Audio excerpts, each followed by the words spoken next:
नमस्कार, मैं हूं आपके साथ अंकिता पाल। ब्रीडिंग की शुरुआत करते हैं। केदारनाथ धाम के कपाट खुलने के बाद श्रद्धालुओं का तांता लग गया है।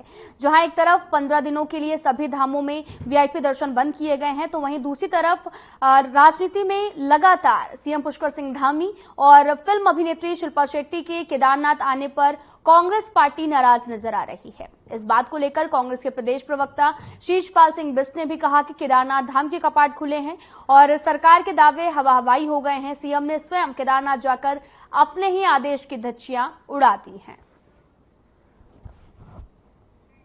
आपको बताते चलें कि केदारनाथ के दर्शन शुरू हो चुके हैं। चारधाम यात्रा 10 मई से शुरू हो चुकी है, जिसको लेकर अब वीआईपी दर्शन भी बंद किए गए थे, लेकिन सीएम धामी और साथ ही शिल्पा शेट्टी दर्शन करने के लिए पहुंची, जिसके बाद अब सियासत और ज्यादा गर्म होती हुई नजर आ रही है। आपको बताते चलें कि लगातार श्रद्धालुओं का तांता मंदिर पर लगा हुआ है। बद्रीनाथ केदारनाथ लगातार लोग वहां पर दर्शन करने के लिए पहुंच रहे हैं, तो वहीं 15 दिनों तक वीआईपी दर्शन पर रोक लगाई गई थी, जिसको लेकर अब विपक्ष लगातार सवाल कर रहा है।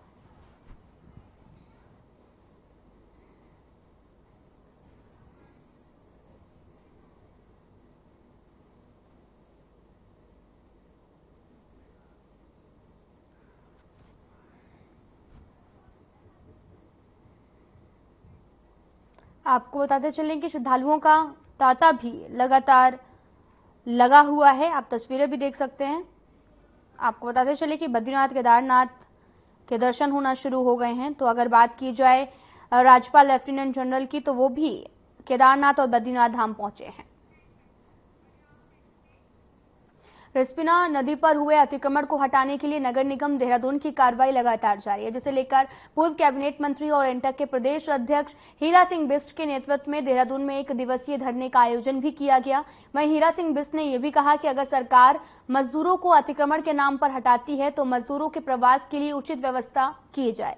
साथ ही उन्होंने ये भी कहा कि मलिन बस्तियों में रहने वाले लोग, गरीब और मेहनतकश लोगों को अगर सरकार उनका विस्थापन करती है तो वो कहां जाएंगे।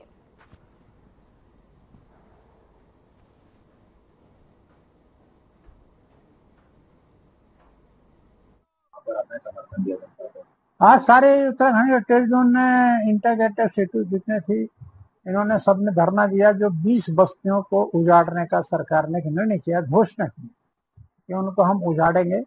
अरे भाई, उन बस्तियों को पानी बिजली मिला हुआ है, वर्षों से बसे हुए हैं। कब से दिया कि 16 के बाद, क्या माना गया कि 16 के बाद बसे हैं, और पहले जो बसे उनका क्या होगा। जब ये है कि किसी बस्ती को उजाड़ा नहीं जाएगा, नियमितीकरण की प्रक्रिया क्यों नहीं शुरू कर रहे आप। ये देहरादून के चारों तरफ बस्तियां हैं जहाँ पानी, बिजली, सड़क, सारी सुविधाएं हैं। आराम से रहे, कोई पानी के बहाव रुकावट नहीं है, कहीं नदी में सड़क का रुकावट नहीं है। हम भी कहते हैं अतिक्रमण नहीं होना चाहिए, पानी का बहाव नहीं होना चाहिए, सड़क का अतिक्रमण नहीं होना चाहिए। तो जो सालों से बस रहे हैं, अब आप उनको उजाड़ने की, अरे बसाने की बात करो ना। सरकार का काम होता है बसाने की, छत देने की।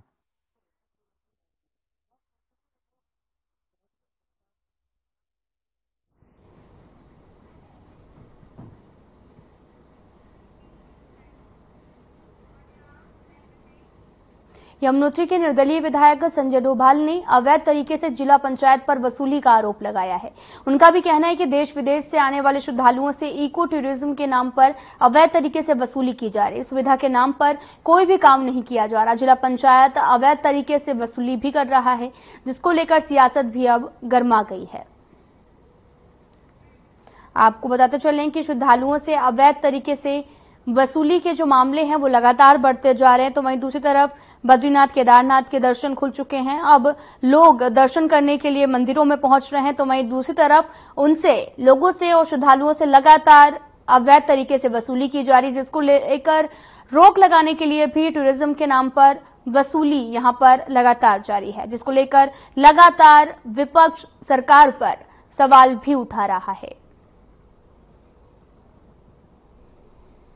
आपको बताते चले कि केदारनाथ की यात्रा में भक्तों का उत्साह अपने चरम पर है।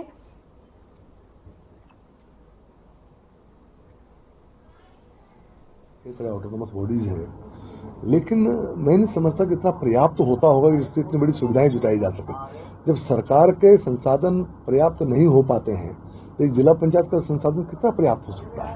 हाँ ठीक है, जो भी मिल रहा है उसका सदुपयोग होना चाहिए, इसमें कोई दो राय नहीं है कि जिस अब जैसे इको टैक्स के रूप में वो ले रहे हैं तो उसको उसी रूप में पर्यावरण पर खर्च होना चाहिए, यात्रा पर खर्च होना चाहिए। राष्ट्रीय राजमार्ग खंड बड़कोट पर जो जिला पंचायत द्वारा अवैध वसूली अलीगढ़ में की जा रही है, उसके खिलाफ मैं बिल्कुल जो अवैध वसूली की जा रही है उसको ऐसा मैं यमुनोत्री विधानसभा में बिल्कुल हरगिज बर्दाश्त नहीं करूंगा कि कोई भी मोहम्मद गजनी यहां यमुनोत्री विधानसभा में आए और यहां अपना अवैध वसूली का अड्डा बनाए, क्योंकि जिला पंचायत द्वारा हर साल यमुनोत्री धाम से जहां की हमारे श्रद्धालु तीर्थाटन के लिए आते हैं 5-6 करोड़ रुपए वसूले जाते हैं।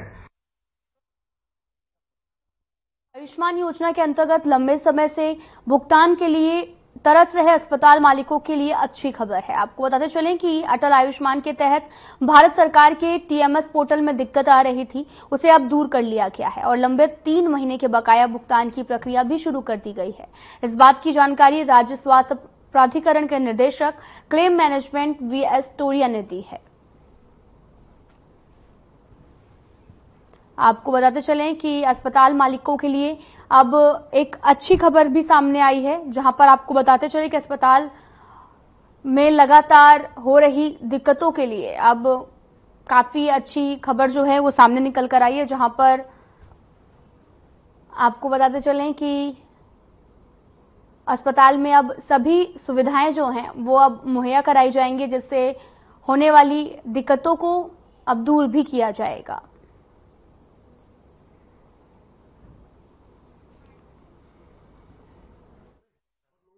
में इस नए वर्जन को लागू किया था, जो कि भारतवर्ष में कुछ राज्यों में था, जिसमें उत्तराखंड भी एक राज्य था। लगभग आज की तारीख में हमारे पास 35 हजार से ज्यादा क्लेम इस जो तकनीकी दिक्कतें आई थी उसके कारण लंबित हुए थे, और जो कि मैंने पहले भी बताया था कि अभी भुगतान की प्रक्रिया चालू हो गई है और अस्पतालों को भुगतान होना प्रारंभ हो गया। कुछ आंकड़ा सर अस्पतालों का ये सभी के अस्पताल है जो आयुष्मान में, तो जो भी 10 अस्पताल, सारे अस्पतालों के क्लेम्स है, ये कि किसी एक अस्पताल के नहीं होते, क्लेम पोर्टल पर आधारित है, तो पोर्टल सभी अस्पतालों के लिए वो दिक्कतें उन अस्पतालों को आई। खबर देवप्रयाग से है, जहां पर स्थानीय जनप्रतिनिधियों ने संयुक्त निरीक्षण की जिला प्रशासन से मांग की है। जिलाधिकारी के नेतृत्व में लोक निर्माण विभाग के साथ संयुक्त टीम द्वारा सड़क मार्ग का निरीक्षण किया गया। इस मौके पर स्थानीय लोगों ने सड़क की गुणवत्ता पर भी कई सवाल उठाए हैं और कहा कि संबंधित ठेकेदार द्वारा सड़क मार्ग पर पेंटिंग का कार्य गुणवत्तापूर्वक ढंग से नहीं किया जा रहा है, जिसके कारण सरकारी धन का सीधा सीधा दुरुपयोग इस सड़क पर भी नजर आ रहा है।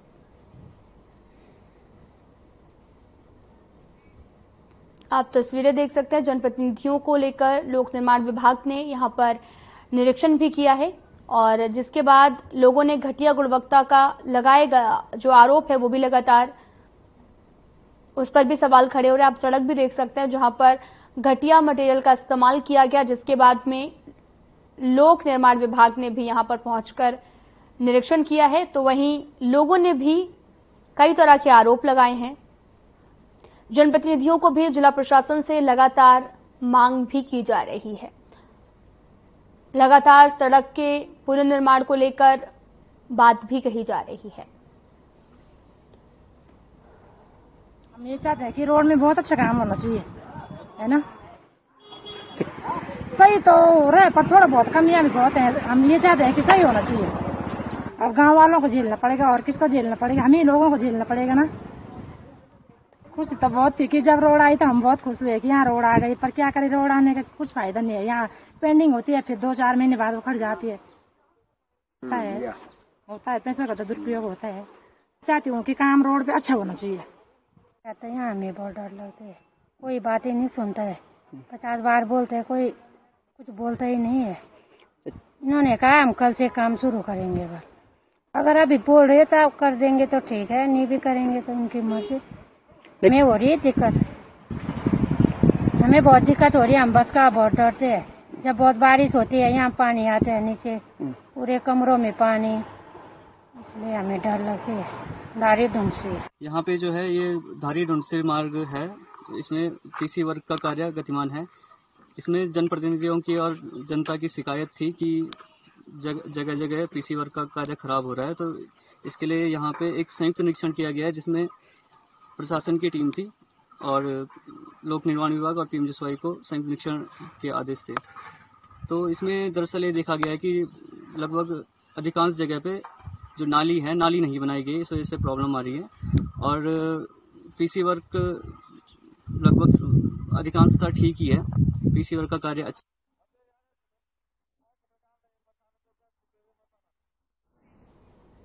ड्रोन वाटिका कॉलोनी की तरफ से छबील लगाकर मीठे शरबत का वितरण किया गया।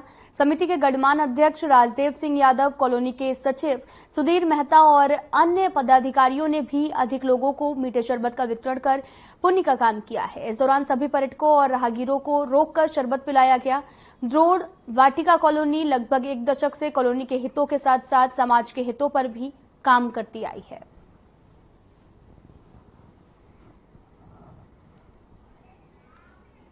आपको बताते चले कि लंबे समय से समाज के हित में काम किया जा रहा है और इसी बीच में राहगीरों को शरबत भी बांटा गया है। ड्रोन वाटिका कॉलोनी वासियों ने एक अच्छी पहल करते हुए लोगों को शरबत पिलाते हुए नजर आए।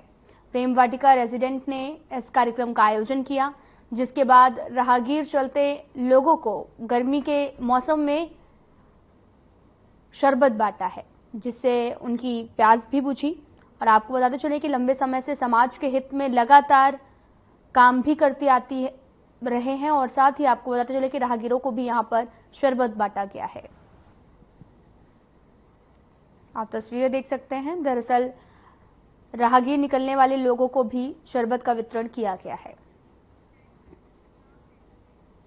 विश्व प्रसिद्ध बद्रीनाथ मंदिर के कपाट 12 मई को पूरे विधि विधान के साथ वैदिक मंत्रोच्चारण के साथ में श्रद्धालुओं के लिए खोल दिए गए हैं। बद्रीनाथ कपाट खुलने के मौके पर पहले ही दिन विशेष पूजा अर्चना की गई।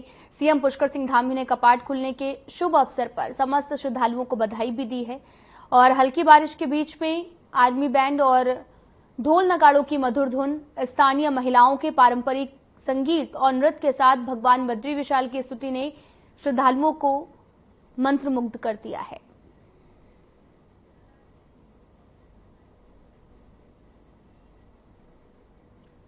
आपको बताते चलें कि चारधाम यात्रा की शुरुआत बड़े ही हर्षोल्लास के साथ हो चुकी है, तो वहीं लगातार श्रद्धालुओं का भी आना जाना भी अब शुरू हो चुका है।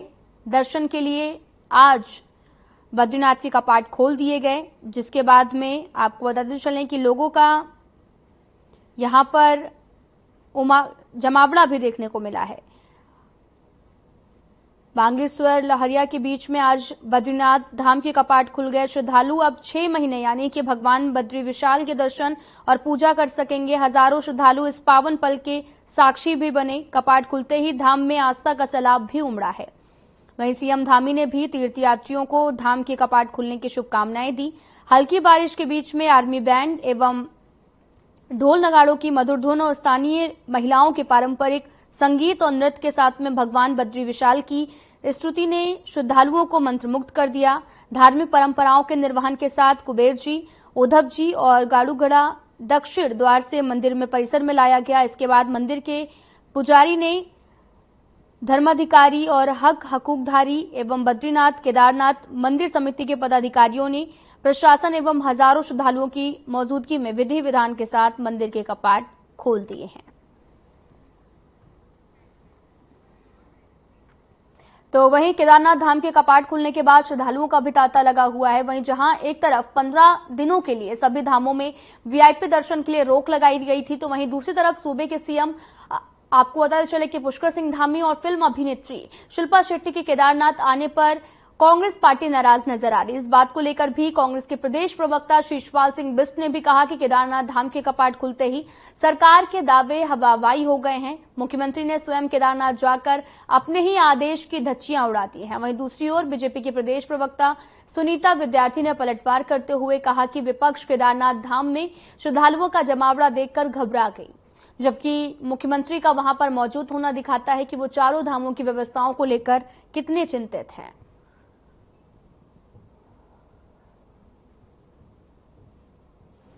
देखिए ऐसा है, विपक्ष खाली मुद्दा बना रहा है। अभी कल के ही दिन वो इतना घबरा गए जब उन्होंने वहां पे श्रद्धालुओं का वो जमावड़ा देखा। वो इसलिए विचलित हैं कि हम लोग जहाँ पे सुविधाओं के हमने वहां पे रोना था, वो हम रो नहीं पा रहे ढंग से, क्योंकि सारी सब सुविधाएं सरकार द्वारा चकाचौंध की गई हैं। रही बात वीआईपी का जो वो मुद्दा बना रहे हैं, देखिए माननीय मुख्यमंत्री जी इस प्रदेश के मुख्य सेवक के रूप में वहां पे मौजूद थे और उनका वहां पे मौजूद होना बताता है कि वो कितने वहां की सुविधाओं को लेकर, वहां की व्यवस्थाओं को लेकर कितने संवेदनशील हैं और चिंतित है।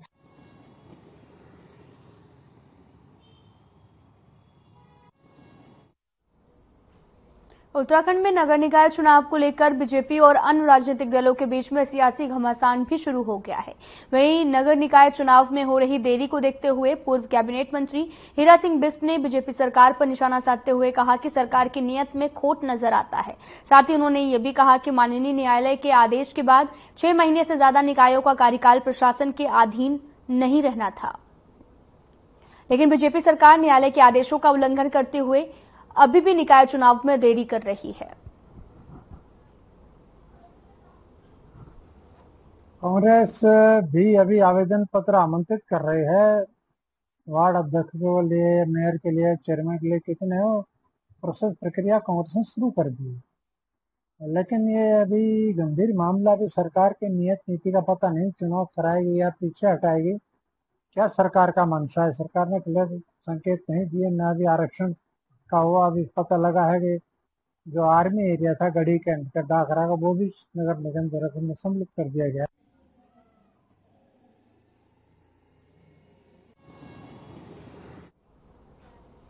नगर निकाय चुनाव को लेकर कांग्रेस पार्टी ने अपनी तैयारियां शुरू कर दी हैं। वहीं कांग्रेस मुख्यालय में नगर निकाय के दावेदारों के आवेदन पत्र आने का काम भी जो है वो शुरू हो चुका है, जिसे लेकर कांग्रेस के नगर निकाय प्रभारी वीरेंद्र पोखरियाल ने भी कहा कि अभी तक कुल 15 आवेदन आए हैं और साथ ही उन्होंने ये भी कहा कि नगर निकाय चुनाव के लिए कांग्रेस पूरी तरह से तैयार है।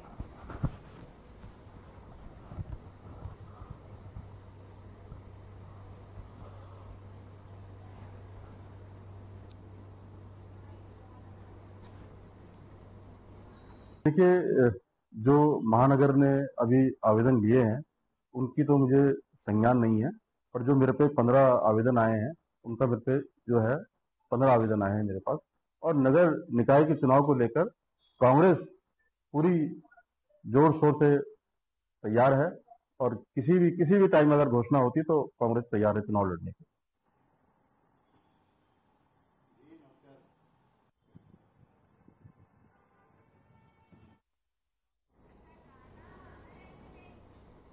उत्तराखंड में 4 धाम यात्रा का आगाज हो चुका है, जिसके चलते केदारनाथ समेत गंगोत्री और यमुनोत्री तीनों धाम गुलजार हैं। पहले दिन केदारनाथ धाम में देश विदेश से 29,000 से अधिक तीर्थयात्रियों ने दर्शन किए। वहीं सीएम पुष्कर सिंह धामी के निर्देश के अनुसार केदारनाथ धाम, हेलीपैड, केदारनाथ पैदल मार्ग और केदारनाथ हाईवे पर कोई भी दिक्कत ना हो, इसके लिए पुख्ता इंतजाम भी किए गए। जिला प्रशासन द्वारा सीसीटीवी कैमरे के साथ में अलग से यहां पर यात्रा कंट्रोल रूम की स्थापना की गई। यात्रा कंट्रोल रूम में कर्मचारियों को भी तैनात किया गया है।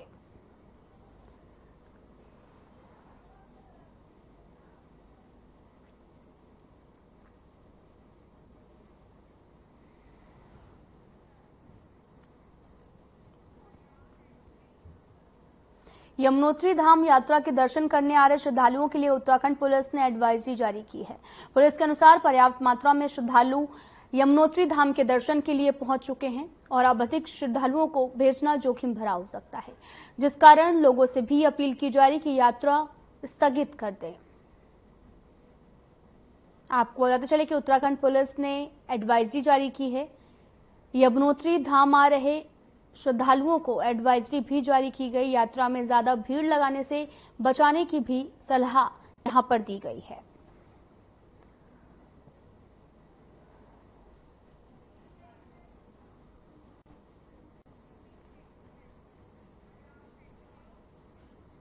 चारधाम यात्रा शुरू हो चुकी है, जिसके चलते रुड़की एआरटीओ कार्यालय पर ग्रीन कार्ड बनवाने वाली गाड़ियों की संख्या में बढ़ोतरी हो रही है।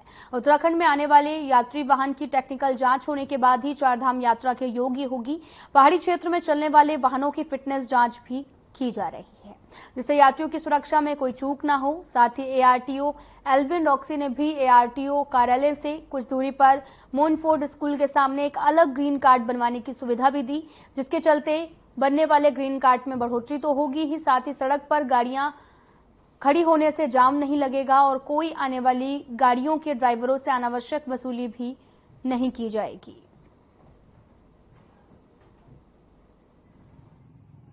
ग्रीन कार्ड हमारे यहाँ 1 महीने से शुरू हो चुका है बनना, और ग्रीन कार्ड एक ऐसा प्रपत्र होता है जिसमें आपके सभी कागजों को पहले चेक किया जाता है, गाड़ी को चेक किया जाता है और ओके होने के बाद एक ग्रीन कार्ड इशू किया जाता है। तो वहाँ ऑफिस में हमारे यहाँ काफी भीड़ होने और स्पेस ना होने के कारण, जाम लगने के कारण, और कई दिनों से हमारे पास खबर आ रही थी कुछ लोग एजेंट्स का काम कर रहे हैं, पब्लिक को लूट रहे हैं, तो इसलिए हमने कल ये डिसाइड किया कि हम अपना जो ये ग्रीन कार्ड वाला है उसको शिफ्ट कर देते हैं।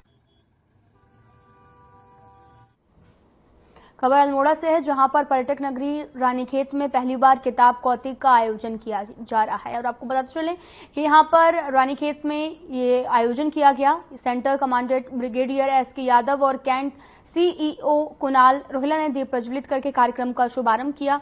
और इससे पूर्व सेंटर कमांडेंट और कैंट सीईओ ने किताब कौतिक में लगाई गई किताबों, काष्ठकला, हस्तशिल्प और पिरुल से बनी वस्तुओं का अवलोकन किया गया। काफी सराहना भी की गई और कार्यक्रम के दौरान कई स्कूलों के छात्र छात्राओं ने सांस्कृतिक कार्यक्रम भी प्रस्तुत किए हैं।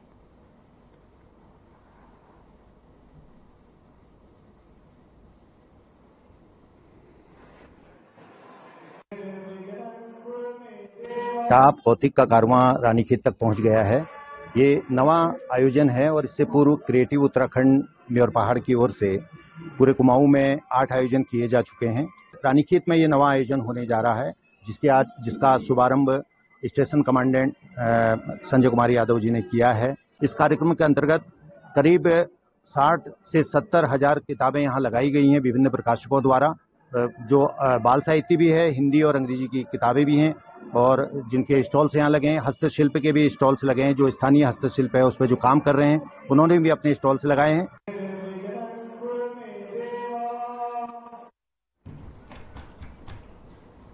खटीमा कोतवाली क्षेत्र के अंतर्गत थाना झनकैया पुलिस ने थानाध्यक्ष अनिल जोशी के नेतृत्व में उप निरीक्षक मनोज सिंह देव और पुलिस टीम के साथ में थाना क्षेत्र के अंतर्गत कई जगहों पर मिशन ड्रग फ्री देवभूमि के तहत नशा मुक्ति अभियान चलाकर आम जनता को जागरूक किया। इस अभियान के तहत मिलाघाट और राजीव नगर बस स्टैंड और टेम्पो टैक्सी स्टैंड आदि जगहों पर पहुंचकर पुलिस ने मिशन ड्रग फ्री देवभूमि नशा मुक्ति अभियान से संबंधित पंपलेट चिपकाए गए और साथ ही नशे से होने वाले दुष्प्रभावों, शराब पीकर वाहन न चलाएं, स्वयं को और बच्चों को भी नशे से दूर रखें, हेलमेट और सीट बेल्ट लगाकर वाहन चलाने, तेज गति से वाहन न चलाने और साइबर अपराध से बचाव हेतु जानकारी आम जनता को दी गई है।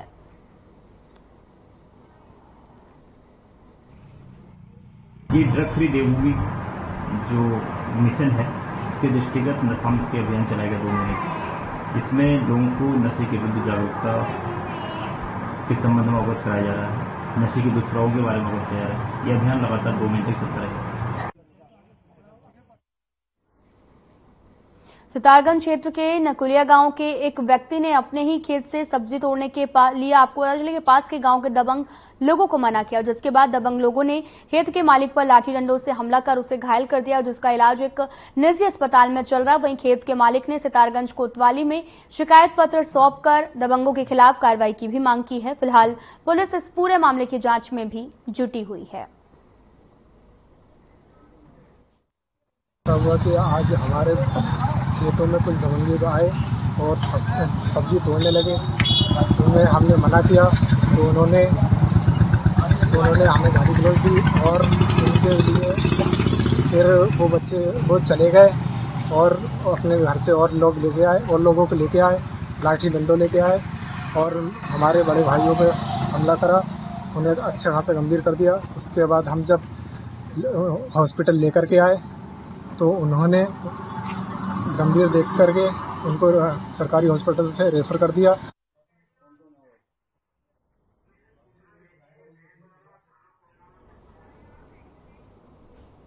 फिलहाल इस वीडियो में इतना ही। नमस्कार।